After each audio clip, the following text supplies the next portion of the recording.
the budget. Good evening. I'd like to call this meeting to order. Today is Tuesday, November 12th, 2019. We're here for the purpose of the Committee of the Whole. It is 8:20. I would ask that you all rise and join me in the Pledge of Allegiance.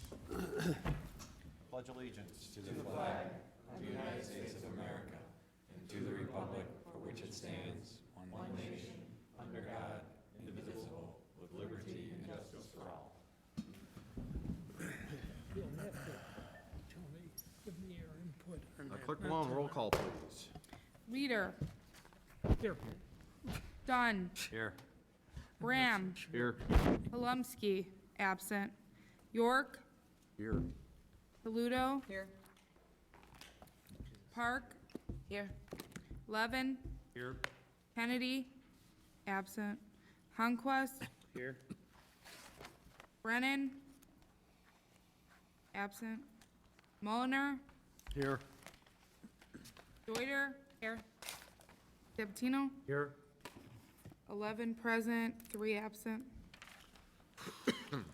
11 present, 3 absent. We have a quorum. On to announcements. Any announcements from the dais? I have one. As city manager is already aware, I'm a bit under the weather, and I have a clogged up ear, and that is my way of saying I hope that the alderman will speak into the microphone clearly. Not that I would ever limit your speech, but please try to speak in the microphone clearly so I can chair the meeting properly. I appreciate it. And, city manager, you know, maybe we end closer to 9:45 than 10:15. Understood. Just a thought. Any other announcements?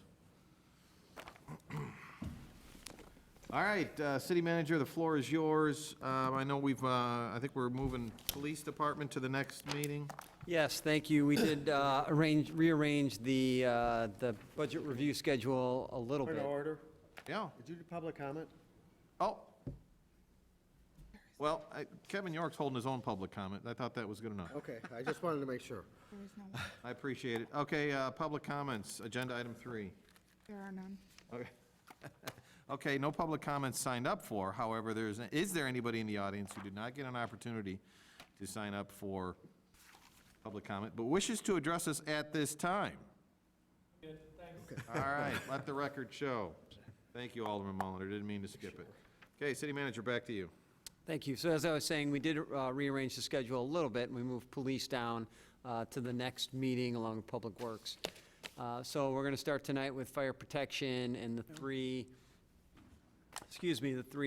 budget sections that apply to that. Before we get to that, though, I want to remind City Council that at any time that you would like to meet with us to talk about individual budgets or anything else, please feel free to contact me. We're always happy to do that if you have questions on any of the budget items, again, or any other topic that we need to talk about. With that, I will turn it over to Chief Freeman to talk about the fire department and wireless radio and also civil defense, the ESDA program.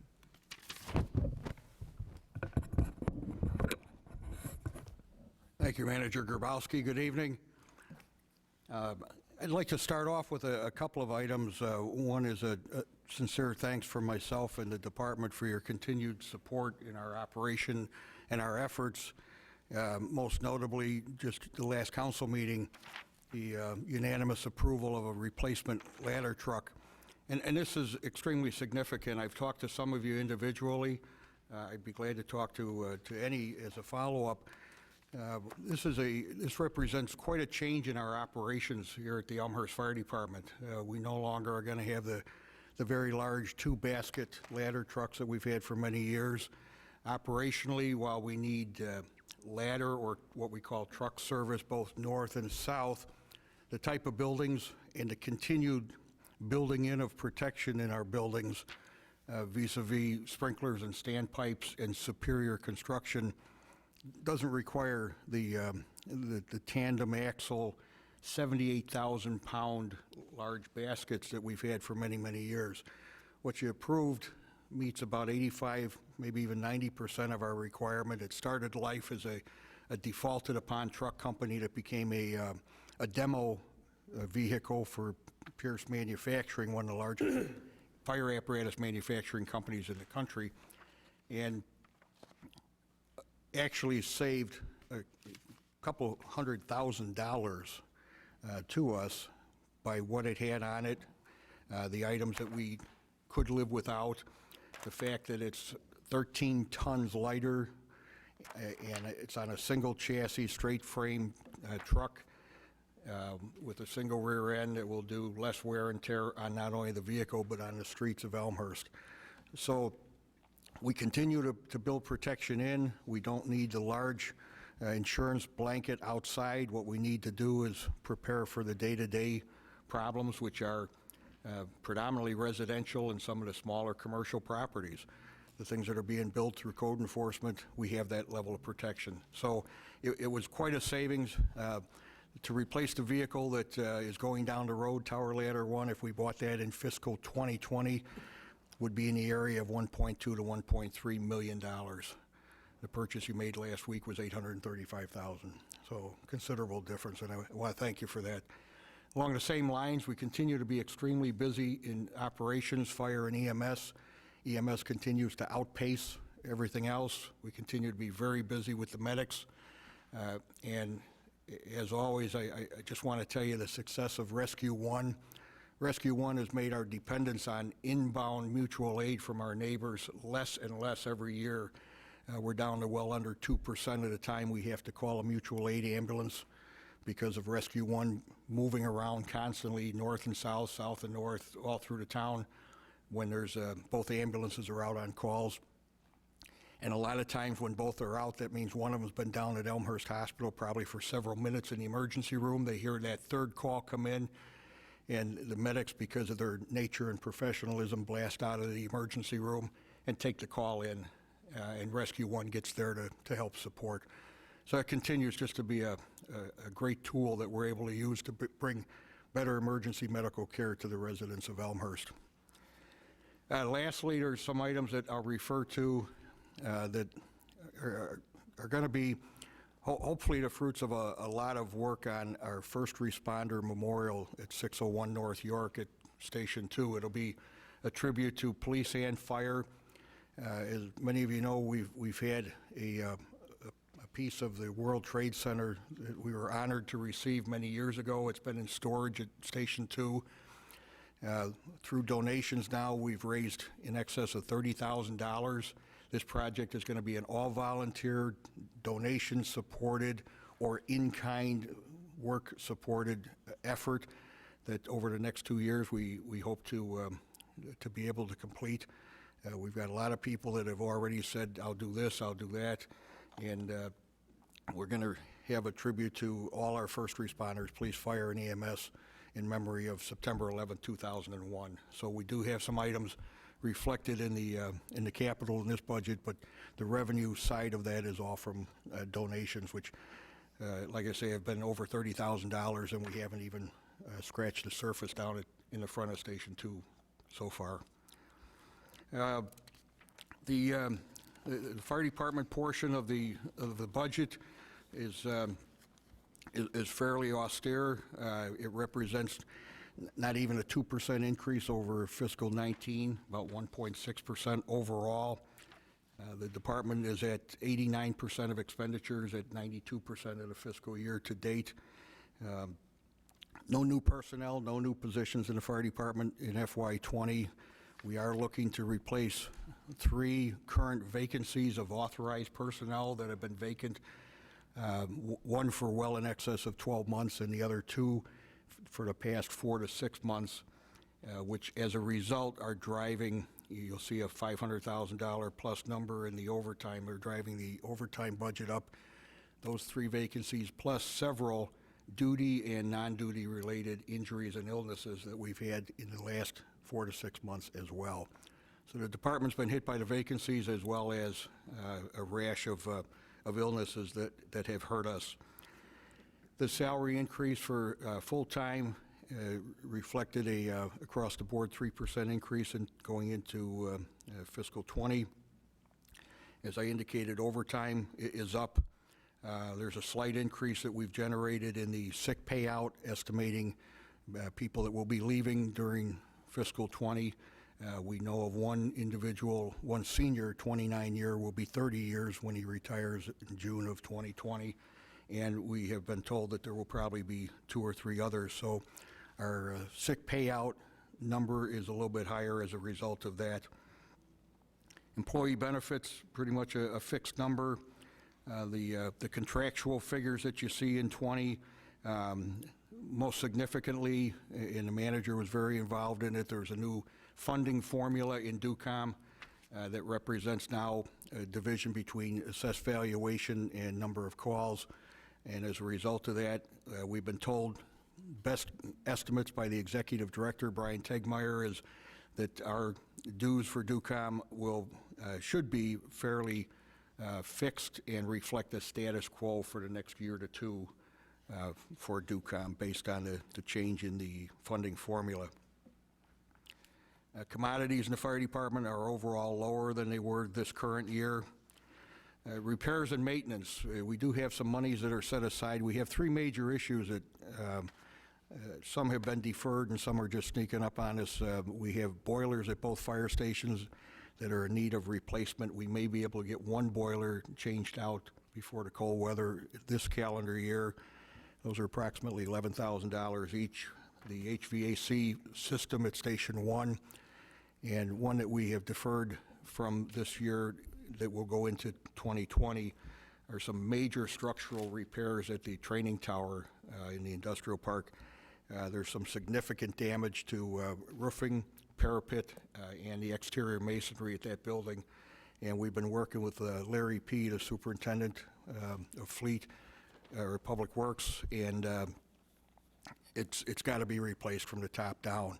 If we don't start at the top, re-roofing and parapet work and tightening up and pointing the roof and the parapet, what's going to end up happening is we're going to continue to have moisture seep down through the exterior masonry and denigrate the walls as they are right now. So that's we have $210,000 that you'll see set aside for that work. It probably will not all get done in 2020 as best we can, and we're going to try to limp that project along. But the more that we put that off, the more the building is in dilapidated condition. So primarily that runs through the fire department portion, with the most significant being those 3 items that I noted for structural and station repairs. Otherwise, we come in about a 1.6, 1.7% overall increase from this current year for next year. Thank you, Chief. I entertain any questions. Questions for Chief? Alderman Toledo. Thank you. I was joking a little tongue-in-cheek with Alderman York here, but can you just give me the layman's explanation for why you repair something that you're going to set on fire? For the training. Oh, for the, okay, the train, thank you.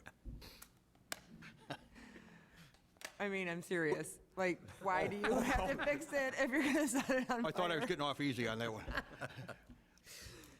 Well, the interior does need some work, because over time, the expansion and contraction of the walls and the ceilings, which are tempered to handle fires of 1,000, 1,200 degrees, but occasionally build up moisture, and as a result of that moisture, you have an expansion and contraction issue that causes some failure. But the exterior is primarily due to exposure to the elements, not actually to the fires that are conducted in the building. There is some work that needs to be done in the building itself, but the $200,000+ that has been estimated by our Public Works has been a result of just the exposure that the building has. It's standalone, it's by itself, it's no wind barriers or breaks out there, and it just it needs tuck pointing like a masonry home would need after time.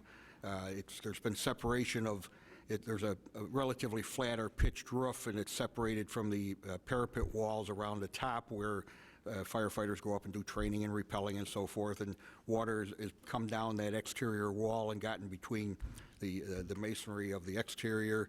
That's caused a breakdown of that wall. It has to be repointed, retuck pointed, but it has to start at the top. Everything needs to be sealed up and new roof, new roof decking, and then the parapet, and then all the way down to the bottom. So it's just been exterior wear and tear, not so much. There will be some from ladders being put against the building and, you know, firefighters climbing all over it, but not from the fires. Alderman York? Thank you, Your Honor. So on page, I have a couple of questions. Page 117, line items 8009 and 8023. 117? Yes. So 8009, safety equipment. You mentioned on the J form that there's maybe a grant available. Is this number net of the grant, or is this the $65,000? That's what it'll cost, and we hope we can get a grant that'll bring it down a little bit? And we did. The $65,000 was for what is known as a source capture. If you've been in the fire station, source capture captures from the diesel emissions and nitrogen and particulate matter from the rig starting up and stopping. We did indeed receive a grant for the entire amount for that. So the revenue will be, the expense will be covered by a grant from the AFA. Yeah, I was just kind of looking, I didn't really see that. And then on 8023, back to the burning down a perfectly good building. I assume that, I believe that other departments train here. Yes. Do they pay a fee that will help us defray some of that cost? And again, I'm kind of looking in other revenue, and I see, you know, like rental income, but there's not that much there. So can you kind of walk through that? So we're going to spend $210,000. We use it for our own training, but other people use it too. Can they help pay for this? In part, they do use it if we have to pay salaries for instructors to be there, if we have pallets or materials that we're going to use as part of the training. But we don't have a fee structure set up for an offset for repairs and maintenance because under the mutual aid plans, departments that use it, the Addisons, the Bensonvilles, have similar type of training facilities that we readily use. We'll go up to Bensonville, they have mock-ups of single-family dwellings and homes that we'll use for training, and we do that at no cost. We'll go to Addison, it has a similar facility. So under the mutual aid, it's sort of a reciprocal type of agreement, unless there's a labor cost involved to have one of our people there, or there's an extraordinary cost of buying special equipment for them to train, but not a building maintenance offset. Okay, all right, thank you. Alderman Bram? Thank you. Actually, Alderman York asked one of my questions, and that was in regards to other departments utilizing the training facility. And Chief, you did a really good job because a lot of the questions I had was answered in your summary.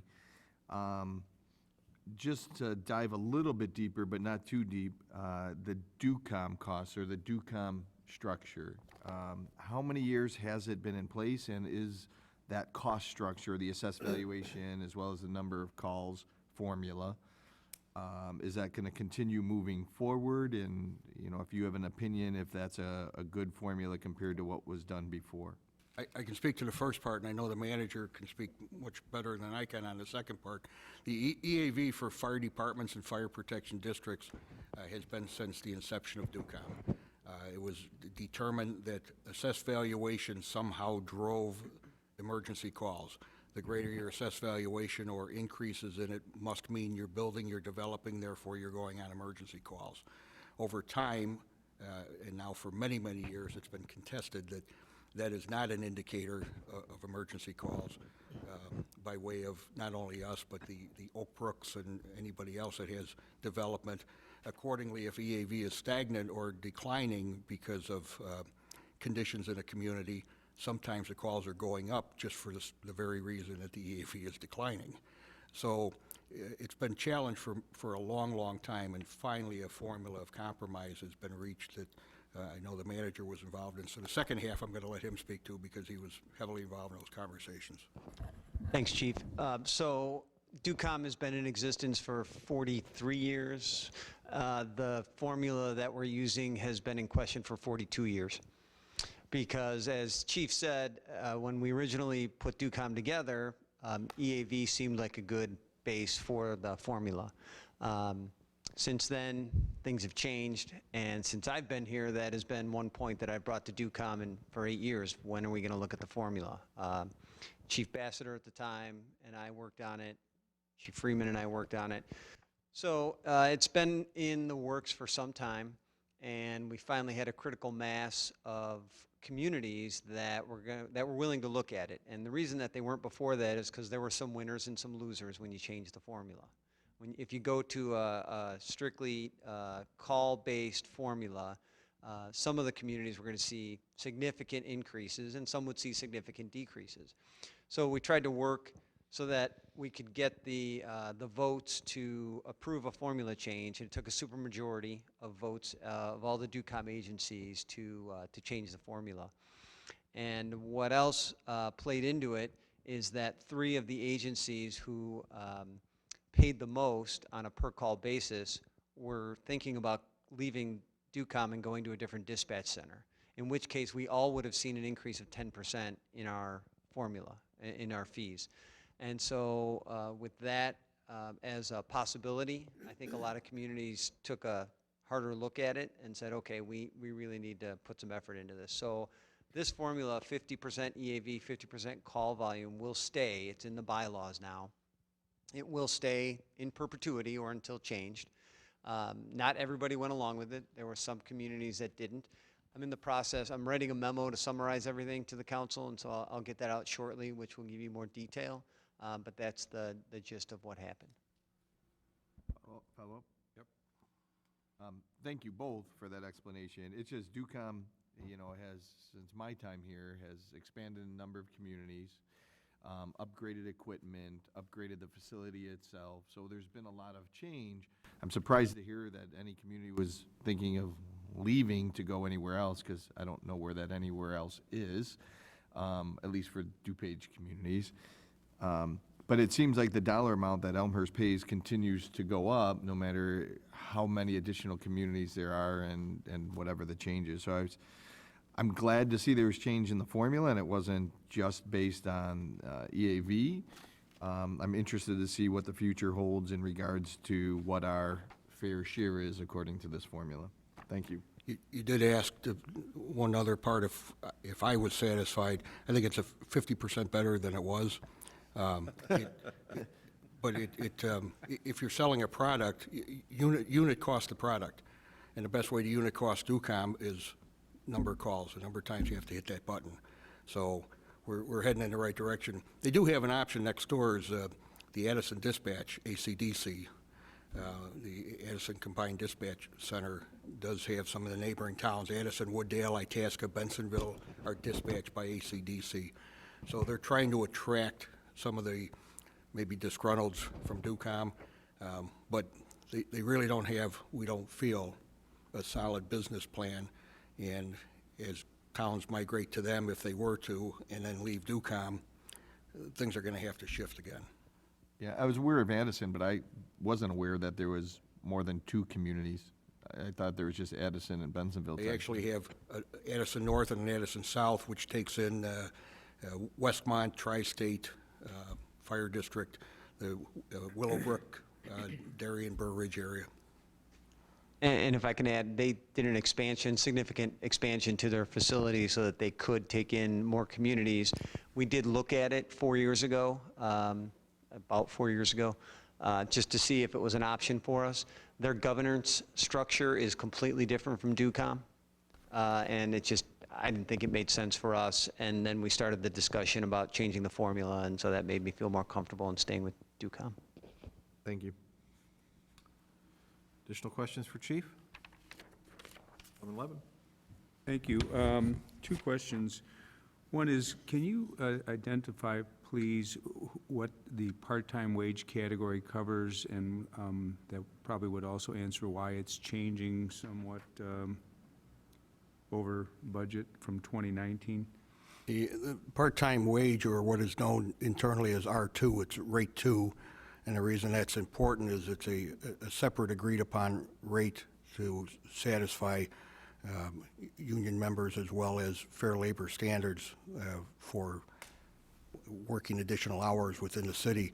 But it predominantly involves members that work in code enforcement, fire prevention, and go out and assist in those areas because of the growth, the new buildings, re-inspections of existing properties, plan review, et cetera, et cetera. Some plan review is farmed out, but some is done in-house. That's been extremely busy, and as a result, during 19, that increased quite a bit for the members of the fire department that participate in the part-time program. It's not part-time firefighters, it's firefighters full-time, working their days off, primarily in code enforcement. But because of all the building that's going on and the need for inspectors and more eyes on the street, that's caused an increase in those salaries. So some of the firefighters who are under line 1001 earning full-time wages might get additional wages on a part-time basis? Yeah, that's correct.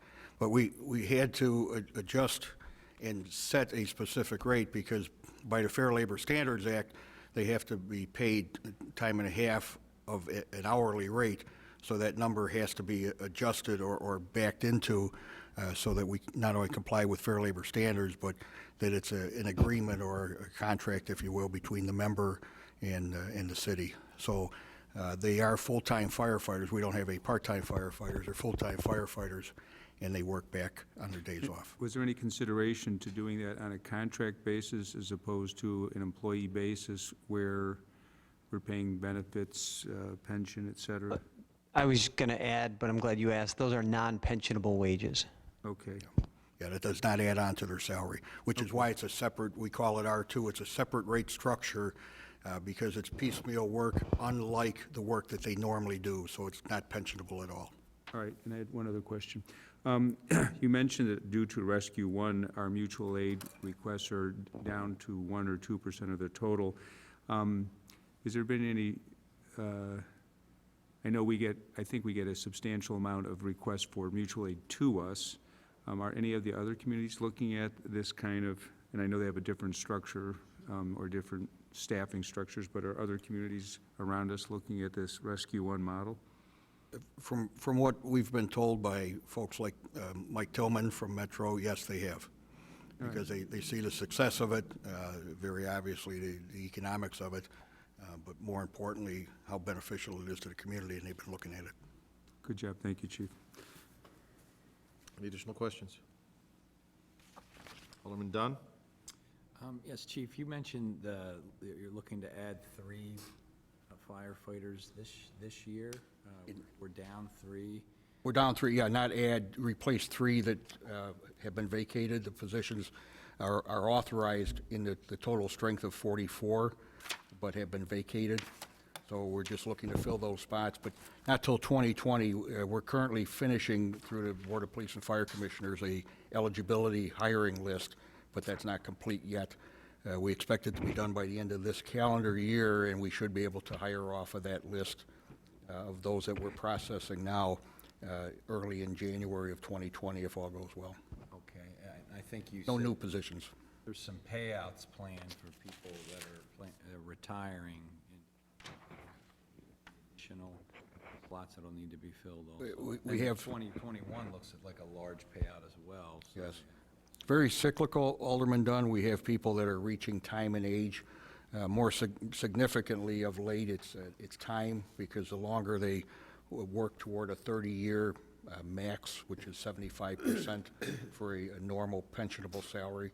But we have a lot of people that are in the 25 to 30-year range, and depending on what they may choose to do on the side once they retire, the 3 or 4 or 5 years that they would not have their service time, they would benefit from male longevity and still reap the benefit of the pension. So we're seeing people as early as 24, 25 years that are expressing a desire to retire, and 29 and 30 years for certain are getting ready to go. So that's why we anticipated, so that we didn't come up short in the numbers, the sick payout, knowing that we're going to have 29 and 30-year veterans that are going to be retiring. Okay. Again, none additional. We're at 44 total and 15 with the contract medics for a grand total of 59, but 44 including the chief in the fire department. We're at 41 right now.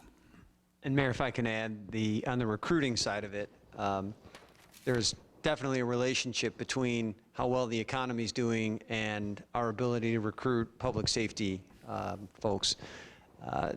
Our list is down towards the bottom. We're regenerating that, but there's definitely a relationship. When the economy's good and everybody's hiring, people don't want to be firemen and police officers. But when the economy turns around and it's not doing so well, we do see our recruit numbers go up. And I think that plays into why we have 3 vacancies currently rather than being able to fill those. Alderman Bram? Thank you. And Chief, you might not have these stats with you, but Alderman Levin touched on Rescue One, and it's good to hear that, you know, our reliance on mutual aid has dipped below 2%. Are there recent stats, because I know you put a good presentation together a bit ago of overall stats with Rescue One about response time? Do you have any of that off the top of your head, utilizing Rescue One and how that has impacted response time? No, I don't have it off the top. Anecdotally, I can tell you it absolutely has reduced medic to scene time, to the patient time, because of its movement. Whenever another ambulance goes out, they move up and down York to reposition themselves, so it puts them on the scene so much quicker than in the past when you had to wait for the ambulance from the opposite station to respond.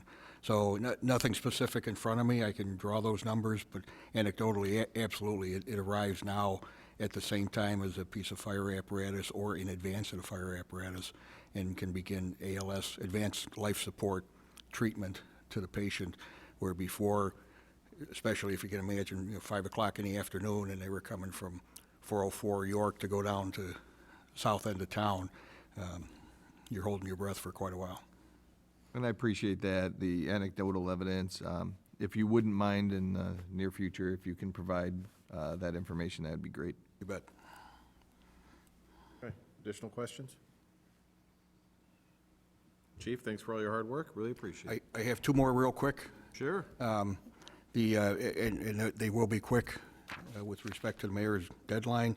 Wireless, flat. The only cost that we consider there for fiscal '20, replacement cost for the radio fire alarm network, additional radios, new properties, new buildings, new occupancies, defective radios, batteries, and some projection for phone service, which is pretty volatile. We can't always hit that it's a moving target, but for the most part, the wireless radio network budget for next year is pretty consistent with fiscal '19. Questions? Alderman Bram? Just one question, and I've asked this ever since the inception, and former Fire Chief Kopp could relate to this question. Expense versus revenue, we've always believed, and I believe year-to-date, and hopefully as well as this year, the expense of doing this has been covered by the revenue that we charge for this. Is that still the same for this year? And if so, do maybe Mr. Trozine have a page reference that I can touch on with the revenue stream? Yeah, the expense and the fee charge is to offset the cost of the radio fire alarm network. As far as the revenue versus expenses and the balance sheet on that, I would have to look to Tom on that, the other Tom. Page 92, line 2600. Maybe even in there. Alderman I'm York thinking- just pointed me to it. Thinking to say, 92? Yep.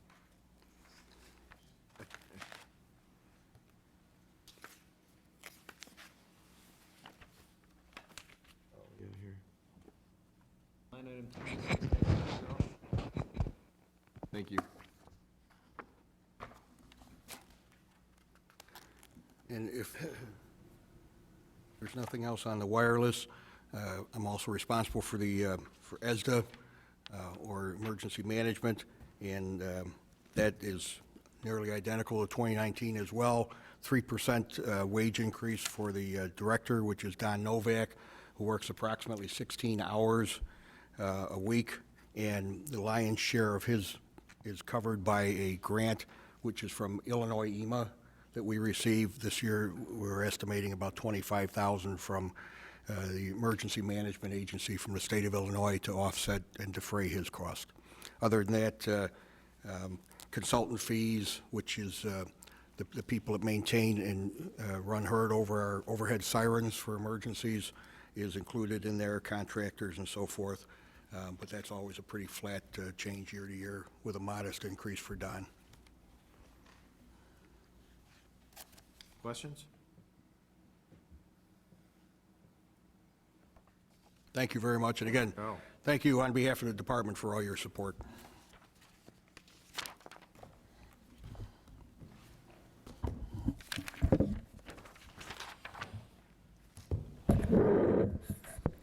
So now we will go to the departments that Assistant Manager Kopp is responsible for overseeing, and I believe he's going to touch on basically all their budgets.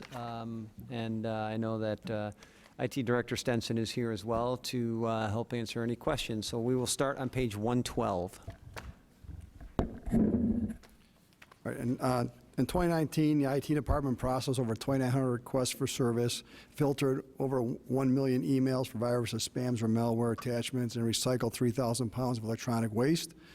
In 2019, the IT department will have completed numerous projects such as put Lucidity to the cloud and PC replacements. We continue to upgrade our wide area network by adding fiber to city facilities, providing larger bandwidth to our facilities, and have completed our Comcast franchise agreement. This includes upgrading our iNet to full fiber solutions, and we have completed the CAD IRMS upgrade at DUCOM and ETSB, and continue to complete the Purvis station alerting system for the fire department.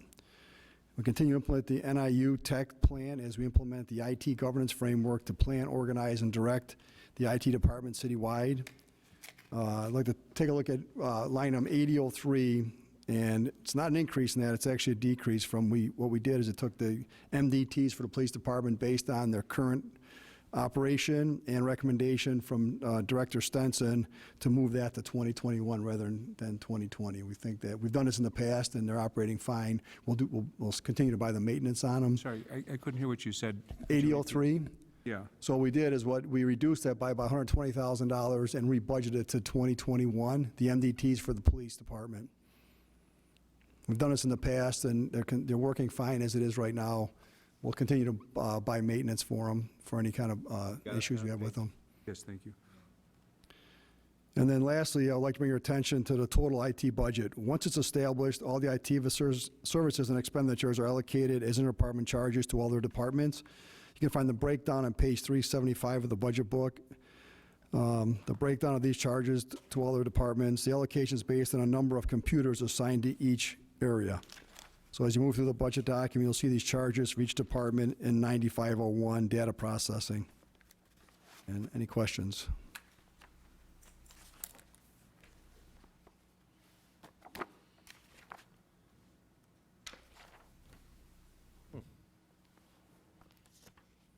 Okay, questions for Mr. Kopp regarding IT? Alderman Mulliner.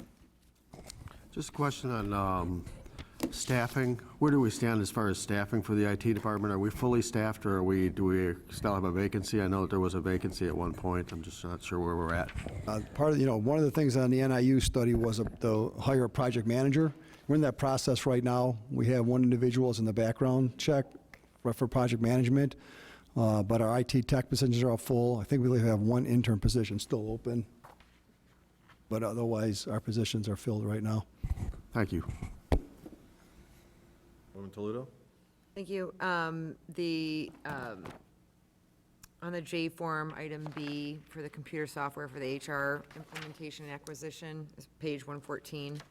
I believe that we're going to have a transition in HR early in the year. And so my question is, we're putting money into budget to implement a new HR software package. Who's going to be leading that from an HR knowledge perspective? You're correct, that position will be vacant in February of next year.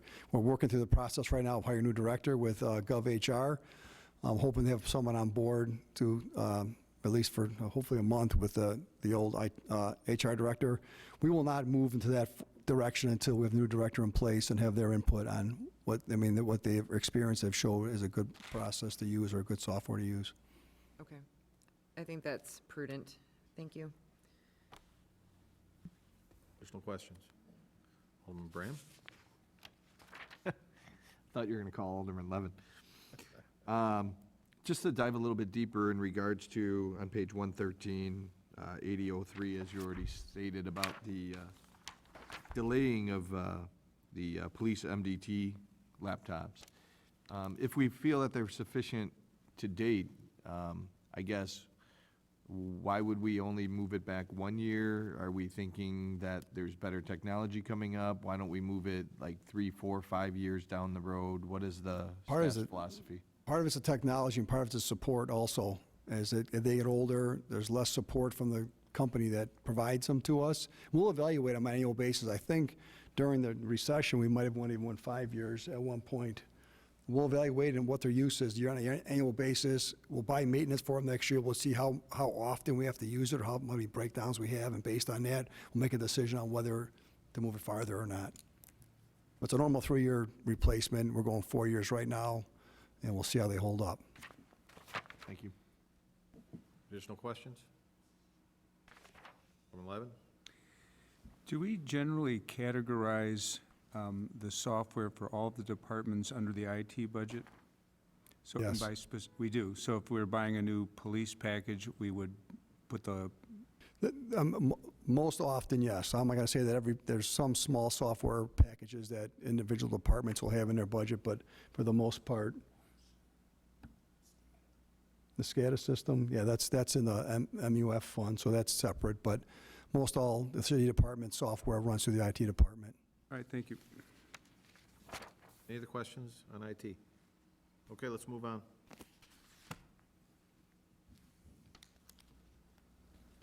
Human resources. Next is human resources, page 111. Human Resource Department continues to support the mission and strategic planning through leader management, employee and labor relations, performance management, staffing and recruitment, training and development, compensation and benefits, and risk management programs. HR is also the staff liaison to the Board of Police and Fire Commissioners and the Insurance Committee and Wellness Committee. Highlights for 2020, 3052, it's lieutenant and battalion promotional process will be wrapping up in 2020. There's also dollars in there for compensation, performance management consulting. 2019 was the first year for a new performance management system. We continue to have training on that. We will continue to move it forward to keep that, all the supervisors, employees aware of the performance management tool what we're using right now and training for management. Otherwise, that's a pretty consistent budget with as in the past. Questions regarding HR? I have a question for you, Mr. Kopp. Let's see if I can find it. Reduction of professional services. We had pretty high budget this year, and it's going back down next year. Line item 3052. I'm sorry, yeah, 3052 on page 111. Some of that stuff cyclical, like police exam, fire exams. Shall I go real quickly? The biggest line item on there was that we're doing business process reviews on the AS400 system. At this point, as we talk, in fact, we had an IT governance meeting today, looking at possibly evaluating the ERP system. So we're chose at this point not to spend any more money on the business process reviews of the software we have now until we evaluate whether that's a software we want to continue with or not for the ERP system. Okay. Any additional questions? Move on. Next is the Planning Zone Economic Development on page 115. In 2019, the Planning and Zoning Division processed more than 30 cases for conditional use, zoning ordinance, text amendments, and variations, and facilitated the update of the Plan Development Ordinance. The Planning and Zoning Division also assists in implementation of the Sustainability Plan and acts as a staff liaison to the Historic Preservation Commission. Line item 3052 includes completion of a new comprehensive review and update of the current 1992 zoning ordinance. In fact, it was in front of the DPZ committee tonight, and a report will be on the city council on Monday night. It also includes doing a market analysis of our industrial area.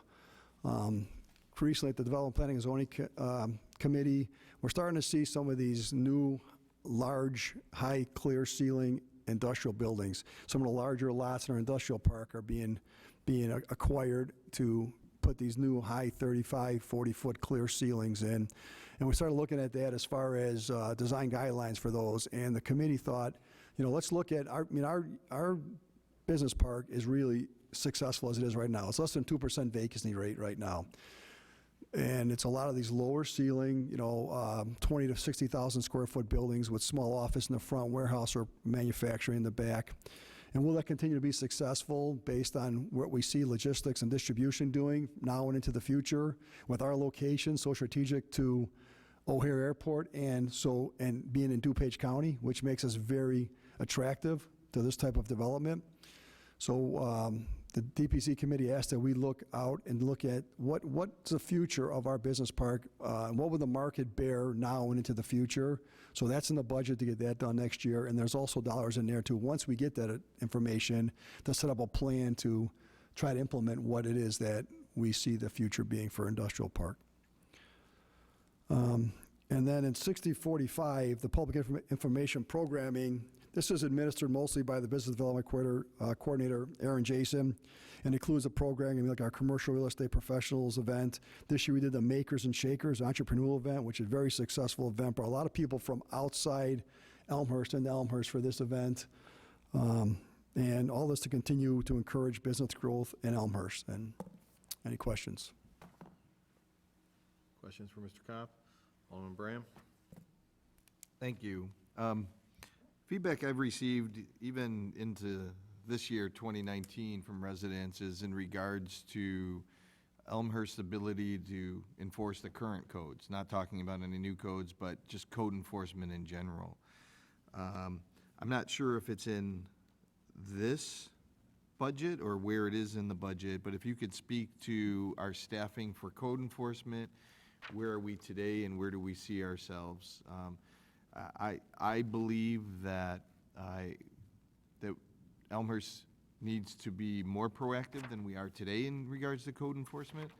But any feedback in regards to staffing today, the future, and where do we go from here? That's actually in the building department budget, but currently we're about as proactive as we have been. We currently have 1 full-time code enforcement officer and 3 part-time code enforcement officers. We continue there. As we get into it more, there's a lot going on in the building department, code enforcement department, the number of violations we've cited and number of actions we've taken. But, we're staffing. We always use more staffing. I think what we have right now, we're pretty proactive as we more than we have been in the past. Mayor? Yeah, follow up, go ahead. No, if I could just put it as a circle back, I know it's on the next budget line item, but since I already asked the question, if we can talk about that circle back item.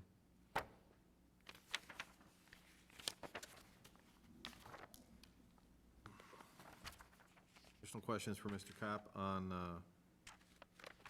planning and zoning, economic development? All right, let's move on. Next is the page 121, the building department. Through October 2019, the Community Development Department issued over 4,125 permits with a total construction value of approximately $190 million. Our inspectors have performed over 8,700 construction-related inspections. Our code enforcement officers have addressed over 1,012 complaints, sent out over 365 code violations, and had 1,911 inspections and follow-up inspections. Through October 2019, we have issued 72 new home permits, as compared to 77 at this time last year, and have an additional 16 new home plans are currently in the plan review process. We continue to facilitate and address the stormwater issues. The check valve program reimbursed for the installation of 5 check valves this year. That's 222 homes since its inception. Also, there are 5 new overhead sewers, 174 since its inception. And the inflow and infiltration abatement program identified over about 300 homes eligible for this program. 181 homes have already applied for the program. Between all these programs, that's 577 homes now have protection from flooding or reduced infiltration. And as a reminder, to receive this reimbursement, clear water must be removed from the sanitary system, which has really helped our flow. We expect next year to be similar in brisk construction activity, not only residential but also in commercial. Some of the projects that were planned or being completed in 2019, the Opus Apartments, currently we're hearing they're like 78% leased right now, which we believe is way ahead of the schedule they thought it was going to be. The York Theater converted all their auditoriums to stadium seating. Culver's Restaurant was put in. McMaster Carr added a data center and a structured parking. Spavia, the new on North York next to Corrido. Then McDonald's and Burger King both being redeveloped and should be completed this year on Butterfield Road. Next year, we see the Lennar LMC project at 183 Addison should be completed. The condos at the Hill at Park and Cottage Hill should be completed. They're talking about a June 15th occupancy for their first residents. Elmer's 185 also completed this, they figure late summer should be their first occupancies. Both those are saying they're about 50% sold right now, which they're both very happy with what they have right now. Talking about those new industrial buildings, 961 Weigel Drive, it's about a 10-acre site. There's a proposal up there for about 185,000 square foot, 40-foot clear logistics distribution center. Elm Creek Townhomes down there on Butterfield Road, 56 new townhomes should come online within the next couple of months, the first ones. And we're probably about another 90 new homes again next year if we continue to do what we've done for the last few years. Any questions? Alderman Bram, I'm sorry, Mulliner. My comment relates to what Alderman Brand brought up before. I'm just going to say, unfortunately, I'm going to say the opposite. I have to say that the building department has been extremely responsive. I've had a number of complaints from my neighborhood and our ward that have been questions about issues that have gone on. The building department and inspectors have been out immediately on that same day in most cases and have responded not only to the residents who have the complaints and the concerns, but also have responded to me very effectively. So I think right now our staffing in that area is doing very well. I'm very impressed, and I think they need to know that. Thank you. Ludo. I echo Alderman Mulliner's comments on responsiveness, but I did want to ask the question related to the staffing and the cost for the new staffing model, because I believe it changed from a more full-time to a part-time over the past couple of years with the loss of a prior code enforcement officer. Not a loss, like a person who left our employment. But the reason why I bring it up is on like item 10-02 on page 121. I see that the wages for part-time are going up, which I would have expected based on feedback that I received from you last year related to this, to the code enforcement department. The wages full-time are staying flat, but the health insurance is going up. So I was just, in my simplistic view of the world, and I know there's other employees on this, but in my simplistic view of code enforcement, if we have less full-time employees, we should be paying less in benefits. But I see health insurance going up. Yeah, none of the part-time employees get health insurance. So on the way Tom distributes the health insurance, he could probably explain that better than I could, but I mean, health insurance in general is going up. Basically, the budget's based on current activity and what people have signed up for. and stuff. So there are changes that happen year to year as far as, moving from single to family to HMO to PPO. Somebody may not have had the insurance and signed up for it this year, so it's really based on our current statistics and everything in enrollments. Can I follow up?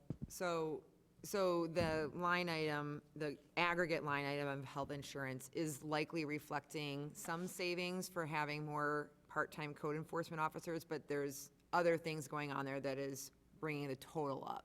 Correct. Okay. Thank you. Additional questions? Mr. Kopp, how many permits did we issue? Building permits? For new homes, 72. Oh. Permits total 4,125. Okay. So ever since I've been an elected official, springtime rolls around, and I usually get phone calls from people who are putting on decks, porches, whatever. And many people here, I'm sure, have the same complaints, have heard the same complaints. It's taking too long. I know that we were going to take a look at our permit issuing process. Are we doing that? Is that reflected in this budget? Do we have the money we need to do that? And let's say, for example, a deck. Someone wants to put on a deck. What's our average time for that? And can you just expound a little bit on how we're looking to improve our processes? Yeah, so those dollars would be more reflected in the public works because that's where we hired a contract employee. And for instance, you said how quick for putting a deck on. There's a whole bunch of questions that I have to ask you about that deck. Are you covering more area? You have more impervious surface than you had before. If you do, then it's a way different process than it was if you didn't. If you're just replacing a deck that was there, the same size, that's a short permit. I probably could have it in 7 to 14 days. If there's stormwater involved in it, we're probably telling you it'll be 4 weeks. I mean, part of that process, that's why last year, and we'll do it again this year, in the front porch coming out soon, is that if you have a project coming up, a pool, a deck, landscaping, that kind of stuff like that, think ahead of time. Don't wait till the weather gets warm and say, hey, it's time to go do this right now, because if everybody does it, the process just gets longer. But I think right now, we tell people 4 weeks. Most often, it's not that long for something like a deck or a patio, that kind of stuff like that. And I would add, what we've done to bring that time down, especially in the springtime, is to bring in additional contract engineer employees. Because I think that's what Mike was saying, that's where it gets hung up, to help that permit process move a little quicker. Have we changed any part of our process? Or are we looking to change any part of our process? We changed our process a year or two ago to try to get an initial look at a permit, like a quick shot to make sure that they have all the information that we need. I don't know, I think that helped. It hasn't solved the issue of people not giving us all the information or giving us incorrect information, but it has helped.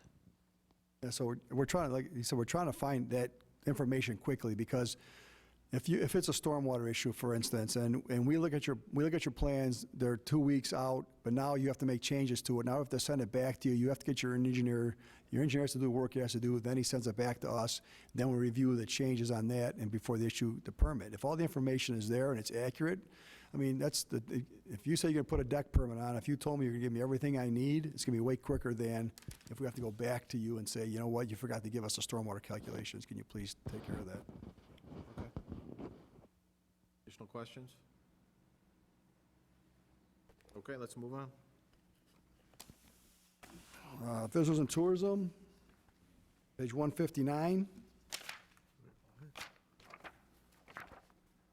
So at the forefront of our visitor and tourism marketing effort is the Explore Elmhurst campaign. We continue to further develop and maintain the campaign, which supports the mission of driving economic growth and quality of life to residents and visitors through tourism destination marketing. This includes management of the online marketing tools, advertisements, an image library, and the organization of monthly meetings with Explore Elmhurst Advisory Group. It also includes Explore Elmhurst Express free trolley. Communication manager worked extensively with different organizations and departments to develop award-winning Explore Elmhurst Visitors Guide that went out last year. This year, we'll be updating the guide. It's attributed to all the Chicagoland area hotels, real estate offices, new Elmhurst residents, museums, offices, and library. The guide is a great resource for discovering what there is to do in Elmhurst. Also, it's actually in the budget right to the left of you over here on 158. It's the Elmhurst TV, but it's all part of this visitor and tourism. It's a communication channel that also was refreshed this year. New branding and programming is in the process of being developed to include short public service announcements on city services, events, and businesses in Elmhurst. The focus will be on creating entertaining and educational videos that can be shared online. And we're looking at more short, there'll be, for each one we do, there'll be like a 30-second one, a 1-minute one, and a 2-minute one. So depending on where we're using it, we'll put it out there for to get the most views of it. Communication manager is working closely to manage the budget to ensure that videos are thoughtfully and relevant while aligning the city's marketing and communication goals. And also in 2019, we created a new online calendar on our website, which is a much easier one to manage and much easier for someone else to, our community partners, to give us the information to get posted on the new calendar also. It's a very user-friendly, searchable, and aesthetically pleasing. Also on line item 3098, this line item is the budget for the trolley program, which we are planning a similar program in 2019, 16 weeks over the summer and 6 weeks over the Thanksgiving and Christmas holidays, the Holly Trolley. The trolley had a record-breaking number of 18,809 riders in 2019. It's a 12% increase in ridership from 2018. Also, line item 6098, which is a reimbursement for City Center for physical services provided to areas of downtown not covered by the Special Service Area 6. Any questions? Questions, Mr. Kopp? Mr. Kopp? Yes. What are the dates for the Holly Trolley? When does it start, when does it end? Weekend before Thanksgiving to the weekend after Christmas. And, So I don't know exact dates. to run, It's 6 weeks. Friday and Saturday? It's just Saturdays. Saturday. I knew there was a hitch there. Alderman Bram? Thank you. Okay, other expenses, you already mentioned the trolley comes out of that budget, and I Trolley believe, comes out of Other services, 3098 is the trolley, Up top? oh, and 6098 is the reimbursement to City Center for the physical services. okay. Clarification one. Line item 60-90, Public Arts Commission, I know there's a J form on the opposite page. Are we anticipating that this 77,500 comes from all, the revenue stream being all donations, or is there a city participation number out of this 77,000+? We anticipate that to be all donations. We talked with the Public Arts Commission and expressed that we could put items in the budget, however, there wasn't going to be city participation in that, and that if they were going to do things, they would need to get donation sponsors in kind, whatever it is. So they are aware of that, and that's the budget they gave us. 60-0, thank you for that, sorry. 60-07, the holiday decorations, is that also the monies we utilize for expanded decorations for City Center? That's historically been a reimbursement for the business districts. The majority of it does go to City Center for their holiday decorations, also Spring Road and York and Villette. Thank you. Additional questions? Alderman York? Yeah, so back to the Public Arts Commission. Is there currently a balance? Like, I know there were some developers or something that gave some money. Is that being held someplace on a balance sheet, or has that already been expended? So there were three revenue sources, I guess, for that, for the art next to Opus, the Mark. The developer across the tracks that gave $20,000. Opus contributed some dollars, the Mark, the project contributed some dollars, and then the Opus Foundation contributed some dollars to match. So a majority of that, a great majority of that, is going towards the piece of art that will be commissioned to go into the park, the Pocket Park. They did use a small amount of that for an awareness event a month or 2 months ago, I believe it was, at Elmhurst College. So there is money there, but it's earmarked for that particular project? Correct. Okay, all right, How much is that, Jim?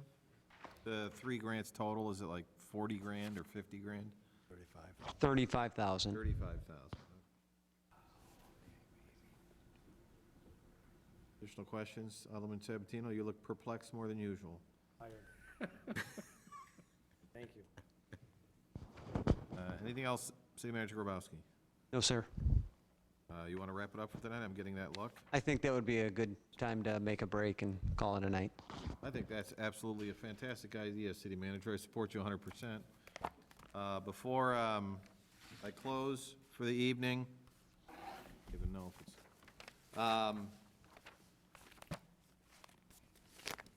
we are wrapping up veto session in Springfield. And as council has been made aware, there's been a big push for pension reform. Concentrating solely on the consolidation, basically, of the administration of pensions for police and fire. The projection was that this would reduce the fees that all municipalities currently pay to manage those budgets by individual budget or pension managers. But the bigger payoff is that, let's say you're a small town and you have money in your fire budget and it's only $1.5 million. You're very limited in the investments you can make with that money. You don't have a lot of clout when you have that little to go, but if you pool all 653 Illinois pensions, you're talking about hundreds of millions, if not billions, and you're able to get a much higher return on your investment. I think the projection was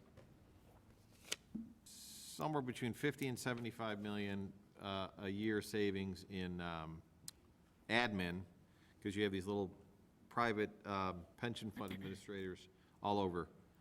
But then there was a projection of something in the neighborhood of $2.5 billion over a 20-year period, because they can guarantee a bigger investment, a better return with the bigger investment. That's the idea. Pension is the third rail down in Springfield, unfortunately, and it just gets beat up by the unions every time something's suggested. So this is merely the administration of the pension. It'd be like consolidation, and everybody puts your money in a bank. My money doesn't commingle with Alderman Honquist's money, but the bank has access to it to use it for investments. And unfortunately, it looks like it might get, it's stalled pretty hard right now. Senator Curran out of Wheaton, I'm going to say, put forth a proposal that matched the governor's pension consolidation task force recommendation almost to a T. Fire was on board, police was not on board.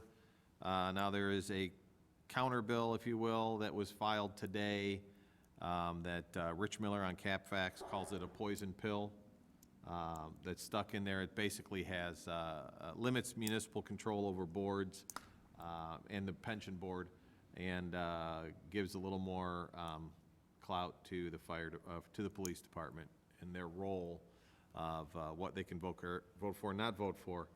Long story short, it almost makes it unpalatable for most. So we'll see what happens. Senate will be in session tomorrow.